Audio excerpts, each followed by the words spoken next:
From Eden's equality to Corinth's contested worship spaces, Scripture presents a divine paradox. Genesis declares male and female equally bearing God's image, yet Paul establishes a sacred headship order: Christ the head of man, man the head of woman. 1 Corinthians 11 verse 3, while simultaneously affirming Spirit-empowered prophecy through daughters at Pentecost. Acts 2 verse 17. This tension births two interpretive streams. One emphasizing creation order and household codes commanding wifely submission, Colossians 3 verse 18. 1 Peter 3 verses 1-2. The other highlighting prophetesses like Anna, who never left the temple, Luke 2 verses 36-38. And Mary Magdalene commissioned as first resurrection witness, John 20 verses 17-18. As Ethiopian Orthodox priests maintain 1,700 years of male-only altar ministry, while Western churches ordain female bishops, believers must ask, does biblical silence reflect cultural accommodation or eternal principle? The answer shapes not only church architecture, but souls. But before continuing to the next part, please subscribe. It means a lot to me, whereas it is no more than a single click for you. Genesis 1 verse 27 establishes humanity's foundational equality. So God created mankind in his own image. Male and female, he created them. Yet within Paul's first letter to Corinthians emerges a sacred architecture of relationships. But I want you to realize that the head of every man is Christ, and the head of the woman is man, and the head of Christ is God. 1 Corinthians 11 verse 3. This headship principle, distinct from ontological inequality, shapes complementarian theology that views male leadership in worship as reflecting cosmic order rather than female inferiority. Paul further grounds this in creation narrative. A man ought not to cover his head, since he is the image and glory of God, but woman is the glory of man. For man did not come from woman, but woman from man. Neither was man created for woman, but woman for man. 1 Corinthians 11 verses 7-9. These verses form the theological bedrock for traditions restricting women from authoritative teaching roles while affirming their equal worth before God. Paul's household codes extend this order beyond worship into domestic life. Wives, submit yourselves to your husbands, as is fitting in the Lord. Husbands, love your wives and do not be harsh with them. Colossians 3 verses 18-19. Similarly, Peter instructs wives with unbelieving husbands to be submissive to your own husbands so that they may be won over without words by the behavior of their wives. 1 Peter 3 verses 1-2. These passages form part of a broader New Testament pattern where male headship operates within mutual submission frameworks. Ephesians 5 verse 21. Husbands commanded to sacrificial love mirroring Christ's death for the church. Ephesians 5 verse 25. Traditional interpreters argue this creates a relational hierarchy without ontological inequality. Women equally redeemed, yet assigned distinct roles reflecting Christ's church mystery. Critics counter that these household codes accommodated Greco-Roman patriarchy to avoid persecution while planting seeds for eventual equality through Galatians 3:28's revolutionary unity. Yet this same apostolic era birthed Spirit-empowered women exercising public ministry. Anna the prophetess who never left the temple but worshipped night and day. Luke 2 verses 36-38. Philip's 4 virgin daughters who prophesied. Acts 21 verse 9. And women commissioned at Christ's empty tomb to announce resurrection. Mark 16 verses 6-7. Paul himself commends Phoebe as deacon of the church in Cenchreae. Romans 16 verse 1. And Junia as outstanding among the apostles. Romans 16 verse 7. This creates hermeneutical tension. Are restrictive passages universal principles or contextual responses to specific disruptions? Corinthian women removing head coverings as sexual provocation, or Ephesian widows spreading false doctrine? 1 Timothy 5 verse 13. The answer determines whether churches view women's altar ministry as disobedience to creation order or faithful response to Pentecost's promise that your daughters will prophesy. Acts 2 verse 17. But before continuing to the next part, please subscribe. It means a lot to me, whereas it is no more than a single click for you. 1 Timothy 2 verses 11 to 14 forms the cornerstone for traditions restricting women from teaching authority. A woman should learn in quietness and full submission. I do not permit a woman to teach or to assume authority over a man. She must be quiet. For Adam was formed first, then Eve. And Adam was not the one deceived. It was the woman who was deceived. Complementarians argue Paul grounds this prohibition not in cultural prejudice, but in pre-fall creation order. Adam formed first, and post-fall reality, Eve deceived first, establishing permanent gender roles in church governance. This interpretation distinguishes between general ministry gifts, open to women, and authoritative teaching offices requiring male representation. Titus 2 verses 3 to 5 reinforces this by instructing older women to teach what is good, specifically to younger women, training them in domestic virtue rather than public doctrine, creating a gender discipleship structure within church life. 1 Corinthians 14 verses 34 to 35 commands, women should remain silent in the churches. They are not allowed to speak, but must be in submission, as the law says. If they want to inquire about something, they should ask their own husbands at home. Traditional interpreters view this as universal principle prohibiting women's vocal participation during formal worship. They connect it to Paul's earlier headship theology, 1 Corinthians 11 verse 3, and Old Testament concepts where only consecrated priests approach sacred space. Some scholars note Paul's appeal to the law likely references Genesis 3:16's subjection consequence, grounding this restriction in creation's post-fall reality rather than temporary cultural accommodation. Ephesians 5 verses 22 to 24 further anchors this in Christological typology. Wives, submit yourselves to your own husbands as you do to the Lord. For the husband is the head of the wife as Christ is the head of the church. This sacramental symbolism, priest as icon of Christ the bridegroom, shapes Orthodox and Catholic resistance to female priesthood. Household codes in Colossians and Peter extend this order beyond worship into domestic witness. Colossians 3 verses 18 to 19 instructs, "Wives, submit to your husbands, as is fitting in the Lord. Husbands, love your wives and do not be harsh with them." 1 Peter 3 verses 1 to 2 adds pastoral nuance for evangelism. Wives with unbelieving husbands should win them over without words by the behavior of their wives, when they see the purity and reverence of your lives. These passages form part of a missionary strategy, maintaining social order to avoid persecution while demonstrating Christian distinctiveness through transformed relationships. Traditional interpreters argue this creates a relational framework where male headship operates within Christ-like, sacrificial love, not domination. Within liturgical traditions, this domestic order mirrors cosmic hierarchy. Just as wives submit to husbands within mutual love, laity submit to clergy within pastoral care, and all submit to Christ, the head who fills all things. Ephesians 1 verses 22 to 23. This theology views altar restrictions not as female inferiority, but as sacramental representation requiring male embodiment to image Christ the bridegroom.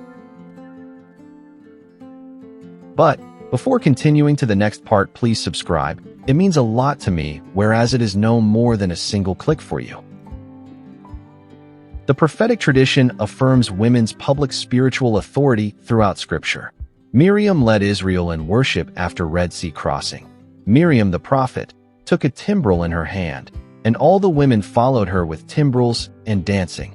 Exodus 15 verses 20 to 21.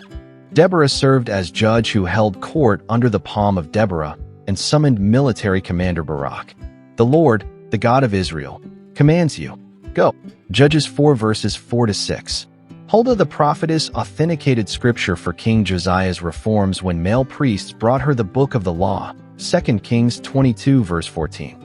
Most significantly in the New Testament, Anna the prophetess never left the temple but worshipped night and day, fasting and praying, and at Jesus' presentation, gave thanks to God and spoke about the child to all who were looking forward to the redemption of Jerusalem. Luke 2 verses 36 to 38. These narratives establish a biblical pattern of spirit-empowered women exercising public teaching and prophetic authority without correction. Pentecost fulfills Joel's prophecy with explicit gender inclusion. In the last days, God says, I will pour out my Spirit on all people. Your sons and daughters will prophesy. Even on my servants, both men and women, I will pour out my Spirit in those days, and they will prophesy. Acts 2 verses 17 to 18. This inaugurates the new covenant reality where Spirit gifting transcends gender barriers. Philip the evangelist embodied this in his household. He had 4 unmarried daughters who prophesied. Acts 21 verse 9. Virgin prophetesses exercising public ministry within apostolic community. Paul himself presupposes women's vocal participation when instructing how women should prophesy. Every woman who prays or prophesies with her head covered. 1 Corinthians 11 verse 5. Most dramatically, women form Jesus' resurrection witness corps. At the empty tomb, angelic messengers commission them, "Go, tell his disciples." Mark 16 verses 6 to 7. And the risen Christ personally commissioned Mary Magdalene, "Go to my brothers and tell them." John 20 verse 17. These women became apostles to the apostles, first preachers of the gospel's core message. Paul's own ministry partnerships demonstrate women exercising teaching authority without rebuke. He commends Phoebe as deacon diakonos of the church in Cenchreae and benefactor of many people, including me. Romans 16 verses 1 to 2. Entrusting her with delivering his most theological letter to Rome. He identifies Junia as outstanding among the apostles. Romans 16 verse 7. A female apostle recognized by early church fathers, including Chrysostom, who marveled, "Oh, how great is the devotion of this woman." Most significantly, Priscilla, with husband Aquila, explained the way of God more adequately to eloquent preacher Apollos. Taking him aside, they explained to him the way of God more accurately. Acts 18 verse 26. Note Priscilla's name appears first, unusual in patriarchal culture, suggesting her theological leadership. These examples reveal apostolic-era women functioning as deacons, apostles, and doctrinal instructors, roles complementarians restrict today. Egalitarians argue these historical realities prove restrictive passages address specific local disruptions, not universal principle. But before continuing to the next part, please subscribe. It means a lot to me, whereas it is no more than a single click for you. The Roman Catholic and Eastern Orthodox communions maintain strict male-only priesthood based on sacramental theology. Pope John Paul II 1994 Ordinatio Sacerdotalis declared the Church has no authority whatsoever to confer priestly ordination on women, as Christ chose only men as apostles. Eastern Orthodoxy similarly views priesthood as sacramental icon of Christ the bridegroom, requiring male embodiment to represent spousal relationship with church bride. Ephesians 5 verses 25 to 27. Yet, both traditions honor female monastics as spiritual mothers. Orthodox abbesses exercise significant authority over monasteries, and Catholic women serve as theologians and leaders of religious orders. Anglicanism fractured over this issue. The Episcopal Church, USA, ordained first female priest in 1974, while conservative Global South provinces broke communion, citing Paul's creation order argument in 1 Timothy 2 verses 13 to 14 as non-negotiable apostolic tradition. Mainline Protestant denominations largely embraced women's ordination during 20th century social transformations. The United Methodist Church ordained its first woman elder in 1956. Evangelical Lutheran Church in America began ordaining women in 1970. These traditions emphasize Galatians 3:28's egalitarian vision, neither male nor female, and view restrictive passages as culturally bound household codes. Colossians 3 verses 18 to 19. 1 Peter 3 verses 1 to 2, addressing specific Greco-Roman contexts. Conversely, Southern Baptist Convention affirmed complementarianism in its 2000 Baptist Faith and Message, stating women should not serve as pastors though they may teach other women, following Titus 2:3-5's gendered discipleship model. Pentecostal movements present complex landscape. Assemblies of God ordained women since 1914, citing Acts 2:17's daughters will prophesy, while many independent charismatic churches remain male-led despite spirit empowerment theology. Global Christianity reveals stark geographic divides shaped by culture and mission strategy. Western denominations increasingly normalize female leadership. Sweden's Lutheran Church elected first female archbishop in 2014. Yet rapidly growing Global South churches often maintain traditional gender roles despite Western missionary influence. Nigerian Anglican Archbishop Peter Akinola led breakaway Global Anglican Future Conference opposing women bishops, citing 1 Corinthians 11:3's headship order. Meanwhile, house church movements in China and Iran feature female leaders out of necessity where male pastors face persecution, demonstrating how contextual pressures reshape gender practice even within conservative frameworks. Korean Presbyterian churches remain overwhelmingly complementarian despite technological advancement, while Ethiopian Protestant churches, Molu Wangel, Kale Haywet, ordain women pastors, creating ecumenical tension with the ancient Orthodox tradition that views male priesthood as non-negotiable apostolic deposit. But before continuing to the next part, please subscribe. It means a lot to me, whereas it is no more than a single click for you.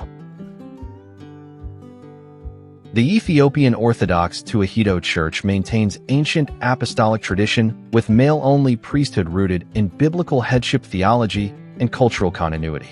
Following Oriental Orthodox sacramental theology, Ethiopia views priesthood as icon of Christ the bridegroom, requiring male embodiment to represent spousal relationship with church, Ephesians 5 verses 25 to 27. This aligns with Paul's creation order argument. Adam was formed first, then Eve, 1 Timothy 2 verse 13, and headship principle, the head of the woman is man, 1 Corinthians 11 verse 3. Women hold revered spiritual roles as deteras, chanters, in women's choirs, monastic leaders in convents, and custodians of domestic piety, following Titus 2:3, 5's model of older women teaching younger women. Yet they remain excluded from altar service during Kurban, Eucharist, liturgy, a spatial theology reflected in church architecture where women traditionally sit on the right side of nave, facing altar, while men occupy left side, separated by central aisle leading to iconostasis. Historically, the Ethiopian Church maintained an order of deaconesses, diakonos, in early centuries, women who assisted with female baptisms, visited sick women, and instructed female catechumens following Romans 16:1's model of Phoebe as deacon. Ancient Aksumite inscriptions and Gadla, saints' lives, texts reference deaconesses serving alongside male clergy. The Synodos canon law collection permitted deaconesses to perform limited sacramental functions for women only. However, this office gradually disappeared after medieval period and remains dormant in contemporary practice. Modern Ethiopian Orthodoxy distinguishes between general ministry, open to women, and sacramental priesthood, male only. Women may lead prayer groups and serve as alika, spiritual mothers, but cannot approach altar during Kurban liturgy or perform sacraments, upholding 1 Corinthians 14:34's principle of silence in formal worship spaces while honoring women's spiritual gifts elsewhere. Contemporary Ethiopian Orthodoxy faces internal tensions as educated urban women question traditional restrictions while rural communities uphold them as sacred continuity.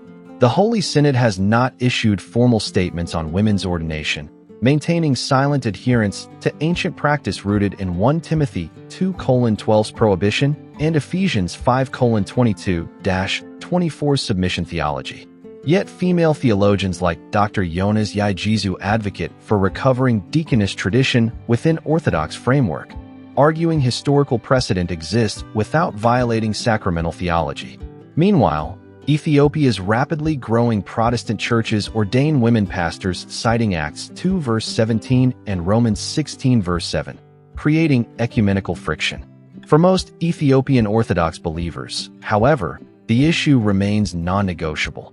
Priesthood flows from apostolic succession through male lineage since Saint Firmentius brought Christianity to Ethiopia in 4th century. A chain unbroken for 1,700 years that they believe cannot be altered without severing connection to apostolic faith and violating creation order principles in 1 Corinthians 11 verses 7 to 9.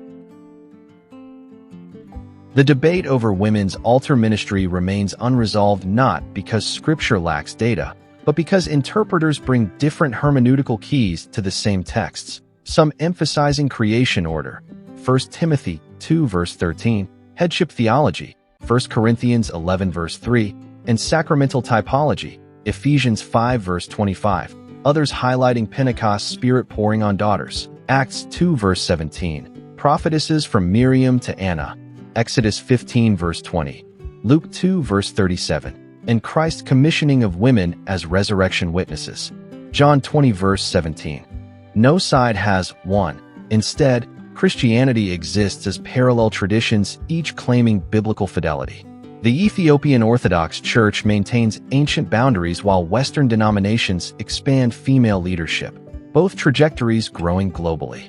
Perhaps the deeper truth lies not in declaring victors, but recognizing that God's Spirit works through both streams, preserving sacred mystery in traditional liturgies while empowering prophetic voices in new contexts. The stalemate itself may be divine accommodation, allowing diverse expressions of truth within the one, holy, Catholic, and Apostolic Church until the day when we see face to face, 1 Corinthians 13 verse 12, and know fully, even as we are fully known. What is your opinion? Should women preach on altar and be priests? Or should they stay quiet? Give me your opinion in the comment box. If you enjoyed the video, please subscribe, like and share to others, and put your comments in the comment box.